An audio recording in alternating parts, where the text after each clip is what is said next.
고요한 밤, 혹은 분주한 아침, 여러분의 하루는 수많은 생각들로 채워집니다. 때로는 희망에 부풀고, 때로는 이름 모를 불안에 휩싸이기도 하죠. 우리는 스스로가 생각의 주인이라 믿지만, 과연 그럴까요? 오늘 우리는 눈에 보이지 않지만 우리 삶의 가장 중심에서 벌어지고 있는 치열한 전쟁, 바로 마음의 전쟁에 대해 이야기 나누고자 합니다. 이 귀한 말씀이 잠시 스쳐 지나가는 소리가 아니라 여러분의 삶에 깊이 뿌리내리는 생명의 양식이 되기를 소망합니다. 하나님의 은혜가 더 많은 이들에게 전해질 수 있도록 이 채널에 여러분의 마음을 더해주신다면 저희에게 큰 힘이 될 것입니다. 여러분의 삶에 주님의 평안이 가득하기를 먼저 축복합니다. 오늘 우리가 함께 묵상할 말씀은 지금 이 순간에도 우리의 생각과 마음을 두고 벌어지는 거대한 영적 전쟁에 관한 것입니다. 이는 젊은이들뿐만 아니라 우리 모두의 마음을 차지하기 위한 하나님과 사탄의 싸움입니다. 예수님께서는 모세의 10계명을 요약하시며 이렇게 말씀하셨습니다. 내 마음을 다하고 목숨을 다하고 뜻을 다하여 주 너의 하나님을 사랑하라. 여기서 가장 중요한 것은 바로 우리의 마음과 생각을 다해 하나님을 사랑하는 것입니다. 오늘 밤 우리는 바로 이 마음, 즉 생각을 차지하기 위한 전투에 대해 깊이 들여다보려 합니다. 우리의 생각은 얼마나 강력한 힘을 지니고 있을까요? 프랑스 파리에 가면 로댕이 만든 생각하는 사람이라는 유명한 조각상이 있습니다. 깊은 고뇌에 빠진 한 인간의 모습을 통해 우리는 모든 위대한 발명, 모든 역사적인 전쟁, 그리고 모든 위대한 책들의 배후에는 바로 생각의 힘이 있었음을 깨닫게 됩니다. 생각은 우리를 해치는 강력한 무기가 될 수도 있고 우리를 돕는 위대한 힘이 될 수도 있습니다. 성경 잠언 23장 7절은 대저 그 마음의 생각이 어떠하면 그 위인도 그러한즉 이라고 말합니다. 당신은 어떻게 생각하십니까? 당신의 마음속에는 어떤 생각들이 오고 가나요? 홀로 있을 때 당신은 주로 무엇을 생각하십니까? 누군가는 소박한 삶과 고상한 생각은 더 이상 존재하지 않는다고 한탄했습니다. 우리 삶에서 가장 중요한 문제 중 하나는 과연 누가 우리의 마음과 생각을 통제할 것인가 하는 점입니다. 잠언 16장 32절은 자기의 마음을 다스리는 자는 성을 빼앗는 자보다 나으니라 라고 말씀합니다. 당신의 생각을 다스리는 것은 하나의 도시를 정복하는 것보다 위대한 일이라는 의미입니다. 우리 중 많은 이들은 홀로 많은 시간을 보냅니다. 그때 우리의 유일한 동반자는 바로 우리 자신의 마음입니다. 당신은 당신의 마음과 무슨 대화를 나누십니까? 이사야 선지자는 말했습니다. 주께서 심지가 견고한 자를 평강하고 평강하도록 지키시리니 이는 그가 주를 신뢰함이니이다.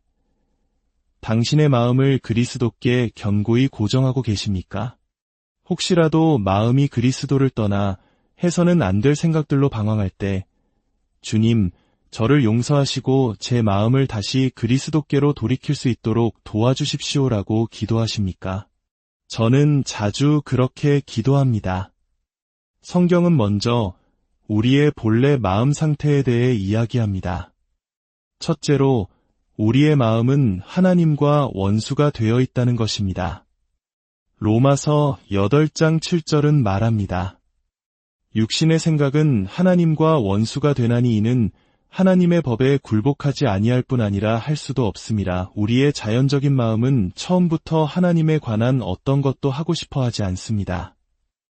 골로새서에서 바울 사도는 우리가 그리스도께 나아오기 전까지는 악한 행실로 멀리 떠나 마음으로 원수가 되었던 존재였다고 말합니다. 하나님으로부터 소외되고 분리된 상태, 바로 우리의 마음이 그 결정의 일부였다는 것입니다.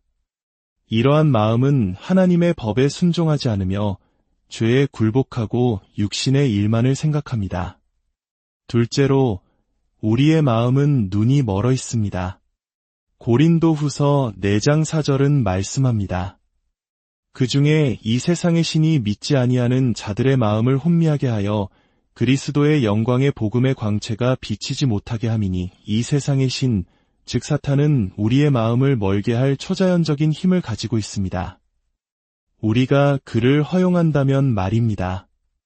저는 때때로 하나님의 나라에 매우 가까이 있으면서도, 믿는 가족들에게 둘러싸여 있으면서도 왜 어떤 이들의 마음에는 그토록 두꺼운 장막이 쳐져 있는지 이해할 수 없을 때가 있습니다. 교회에서 자라나고 식사 때마다 감사 기도를 들으며 자란 청년이 오늘날 약물과 죄악의 길에서 방황하는 모습을 볼 때면 우리는 이 세상의 신에 의해 눈이 먼 마음을 보게 됩니다. 그들은 사탄의 뜻에 사로잡혀 있습니다. 많은 사람들이 제게 말합니다. 평생 복음을 들어왔고 믿으려고 노력했지만 믿을 수가 없어요. 그들은 눈이 먼 것입니다. 그리고 여러분의 눈을 뜨게 하여 진리를 보게 하실 수 있는 유일한 분은 바로 성령님이십니다. 오늘 이 자리에서 여러분이 성령님께 그분의 초자연적인 능력으로 당신의 눈을 열어주시길 간구해야 합니다. 셋째로, 우리의 마음은 의심하는 마음입니다. 누가복음 12장에서 예수님은 마음에 의심하지 말라고 하셨습니다. 성경은 두 마음을 품은 사람에 대해 경고합니다. 야고보서에서는 두 마음을 품어 모든 일에 정함이 없는 자로다 라고 말합니다. 이는 두 세계를 모두 얻으려는 사람, 한 발은 천국에, 다른 한 발은 세상의 쾌락에 두고 싶어하는 사람을 의미합니다. 하지만 그럴 수는 없습니다. 어느 한쪽 길을 선택해야만 합니다. 여러분 중 많은 이들이 죄악된 쾌락과 욕망, 그리고 천국에 대한 소망 사이에서 갈등하고 있을 것입니다. 그리고 둘 다 가질 수 없다는 것을 알고 있습니다. 예수님께서는 인생에는 두 길이 있다고 하셨습니다. 멸망으로 인도하는 넓은 길과 영생으로 인도하는 좁은 길입니다. 그리고 그 좁은 문은 바로 십자가입니다. 넷째로, 우리의 마음은 더럽혀져 있습니다. 바울은 디도에게 어떤 사람들에 대해 말하며 그들의 마음과 양심이 더러운지라고 기록했습니다. 오늘날 우리는 생각을 바꾸는 약물, 술, 그리고 온갖 것들에 노출되어 있습니다. 우리의 마음은 더럽혀질 수 있습니다. 성경의 가르침에 어긋나는 잘못된 상상과 환상 속에서 너무 오래 살다 보면 우리의 마음 자체가 더럽혀집니다. 악한 생각은 영혼의 자살 행위와도 같습니다. 물론 나쁜 생각이 마음에 들어오는 것 자체를 막을 수는 없습니다. 새가 머리 위로 날아가는 것을 막을 수는 없지만 머리에 둥지를 트는 것은 막을 수 있는 것처럼 말입니다. 우리 중 일부는 질투, 분노, 잘못된 정욕으로 이어지는 악한 생각들이 우리 마음에 둥지를 틀도록 내버려 둡니다. 하지만 소망이 있습니다. 성경은 우리에게 완전히 새로운 가능성을 제시합니다. 바로 새롭게 된 마음입니다. 로마서 12장 2절은 말씀합니다. 너희는 이 세대를 본받지 말고 오직 마음을 새롭게 함으로 변화를 받아 하나님의 선하시고 기뻐하시고 온전하신 뜻이 무엇인지 분별하도록 하라. 여러분은 오늘 밤 변화될 수 있습니다. 그리스도께서 당신을 위해 십자가에서 피 흘려 죽으셨기 때문에 당신의 모든 죄를 용서받을 수 있습니다. 모든 죄를 용서받고 집으로 돌아가는 것은 얼마나 놀라운 일입니까? 단순히 용서받는 것을 넘어 마치 죄를 한 번도 짓지 않은 것처럼 위롭게 되는 것입니다. 하나님께서는 그분을 죽음에서 일으키셨고 그분은 살아계셔서 오늘 밤 당신의 마음과 몸, 당신의 모든 것을 변화시킬 준비가 되어 있으십니다. 물론 여러분의 삶의 방식 전체가 변해야 할 것입니다. 하지만 성령께서 그 변화를 도우시기 위해 함께 하실 것입니다. 이것이 다시는 죄를 짓지 않을 것이라는 의미는 아닙니다. 만약 당신이 죄를 짓게 된다면 당신 안에 계신 성령께서 즉시 당신을 책망하실 것이고 당신은 죄를 고백하고 하나님의 용서를 구하게 될 것이며 그분은 당신을 용서하실 것입니다. 에베소서 4장 23절은 오직 너희의 심령이 새롭게 되어라고 말합니다. 여러분은 회개하고 그리스도를 영접함으로써 마음이 새롭게 되고 변화되는 경험을 하셨습니까? 빌립보서 2장 5절은 말합니다. 너희 안에 이 마음을 품으라 곧 그리스도 예수의 마음이니 우리는 그리스도의 마음을 가져야 합니다. 회개란 바로 마음의 변화를 의미합니다.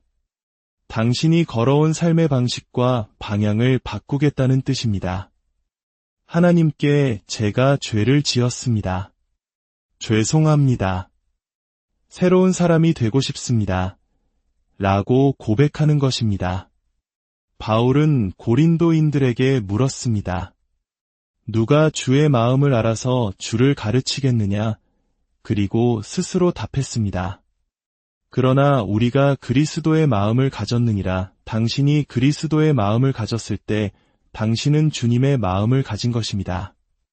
그리스도를 아는 우리, 그분의 은혜로 구원받은 우리는 그리스도의 마음을 가졌습니다. 사탄이나 죄악된 본성이 아닌 그리스도께서 통제하시는 마음을 갖게 된 것입니다. 더 나아가 성경은 영적인 마음에 대해 이야기합니다. 로마서 8장 6절은 영의 생각은 생명과 평안이니라 라고 말합니다. 베드로후서 3장 1절에서는 너희의 진실한 마음을 일깨워 라고 합니다. 순결한 마음, 영적인 마음, 변화된 마음을 갖고 싶지 않으십니까? 우리의 몸은 언젠가 무덤으로 가겠지만 진짜 당신인 영혼은 영원히 살 것입니다. 그리고 그 영혼은 당신이 그리스도에 대해 어떻게 하느냐에 따라 결정될 것입니다. 당신의 죄를 회개하셨습니까? 오늘 밤 그렇게 할 수 있습니다. 주님, 저는 죄인입니다. 죄송합니다.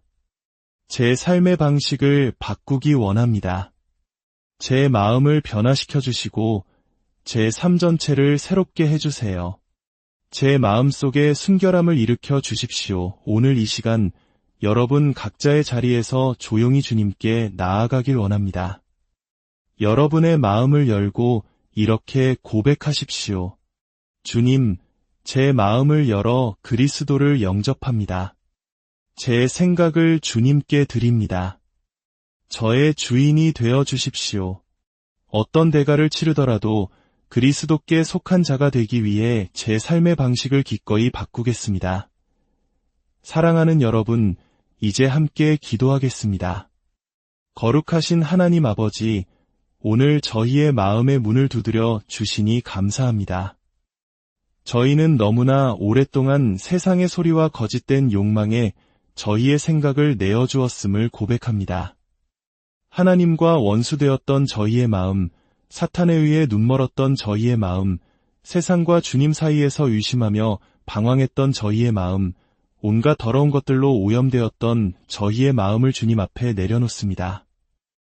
예수 그리스도의 십자가 보혈로 저희의 모든 생각과 마음을 정결하게 씻어 주시옵소서. 저희 안에 견고하게 자리 잡은 부정적인 생각의 진, 절망의 진, 미움의 진을 성령의 능력으로 무너뜨려 주시옵소서. 그리고 그 빈자리에 그리스도 예수의 마음을 채워 주시옵소서. 겸손과 사랑의 마음, 순종과 거룩의 마음을 부어주셔서 저희의 모든 생각이 주님의 기쁨이 되게 하여 주시옵소서. 저희의 삶이 생명과 평안으로 가득 차게 하여 주시옵소서. 살아계신 우리 주 예수 그리스도의 이름으로 기도드립니다. 아멘. 여러분의 마음밭에 주님의 평안이 가득하기를 기도합니다. 다음 시간에 더 깊은 이야기로